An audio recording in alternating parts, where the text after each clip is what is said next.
কোথাও তর্কাতর্কি, যেমন বড়োয়ার মুর্শিদাবাদের বড়োয়ার ছবি দেখাবো। বড়োয়ায় ইভিএম এ কারচুপির অভিযোগ, ইভিএম এ নাকি তৃণমূলের ভোট বিজেপিতে চলে যাচ্ছে, এরকমটাই অভিযোগ মুর্শিদাবাদের বড়োয়ায়।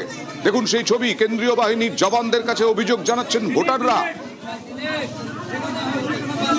কথা বলবো প্রতিনিধি প্রণবের সঙ্গে। প্রণব, কি হয়েছে ঘটনাটা? দেখো, বড়োয়া কেন্দ্রের একটি বুথে দেখা যাচ্ছে যে 1 নম্বর টিপলে 4 নম্বরের মধ্যে চলে যাচ্ছে, অর্থাৎ তৃণমূলে ভোট টিপলে বিজেপিতে চলে যাচ্ছে। এই কয়েকজন ভোটার এটা লক্ষ্য করার পরই তারপরে সেটা নিয়ে সরগোল হয় এবং তারপরে কিন্তু তিনি প্রিজাইডিং অফিসার ছিলেন, তাকেও অভিযোগ জানানো হয়। খবর পেয়ে সঙ্গে সঙ্গে তৃণমূলের যিনি প্রার্থী রয়েছেন প্রতিমা রাজক ঘটনাস্থলে আসেন। তারপরে কিন্তু ভোট কিছুক্ষণের জন্য বন্ধ হয়ে যায় এবং সেক্টর অফিসাররা আসেন এবং কেন্দ্রীয় বাহিনীকেও জানানো হয়। ভিভিপ্যাট দেখে ভোটাররা টের পেয়েছেন যে তৃণমূলের ভোট বিজেপিতে চলে যাচ্ছে। এইটা কতক্ষণ আগে ধরা পড়েছে? এখন তো 2.5 ঘন্টা ভোট অতিক্রান্ত, কতক্ষণ পরে ধরা পড়েছে ভোট শুরু হওয়ার? কিছুক্ষণের মধ্যেই ধরা পড়েছে, সঙ্গে সঙ্গে কিন্তু জানানো হয়েছে প্রিজাইডিং অফিসারকে।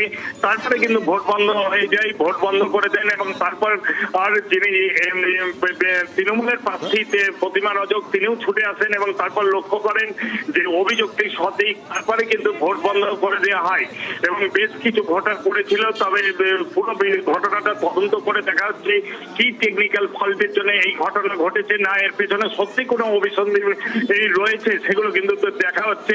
ইতিমধ্যে কিন্তু আবার নতুন করে তোমার ইভিএম মেশিন আনা হয়েছে এবং ভোট শুরু হয়েছে ওই কেন্দ্রে। মানুষ যদি সতর্ক না হন, অনেক ধন্যবাদ প্রণব, মানুষকে সতর্ক থাকতে হবে। প্রতিভা, এই ধরনের ঘটনা যদি মানুষ সতর্ক না হন, ভিভিপ্যাটে যদি চোখ না রাখেন, তাহলে এরকম ভাবে তৃণমূলের ভোট বিজেপিতে, বিজেপির ভোট সিপিআইএম এর ভোট তৃণমূলে চলে যাবে। এইটা আমি বলছি যে এই ঘটনাটা তো প্রথম প্রকাশ্যে এলো আজকে 2.5 ঘন্টার মধ্যে। খুব ইম্পর্টেন্ট এবং সিগনিফিকেন্ট ঘটনা, গুরুত্বপূর্ণ। এরকম ঘটনা আমি এখনো পর্যন্ত দেখিনি শুরু থেকে।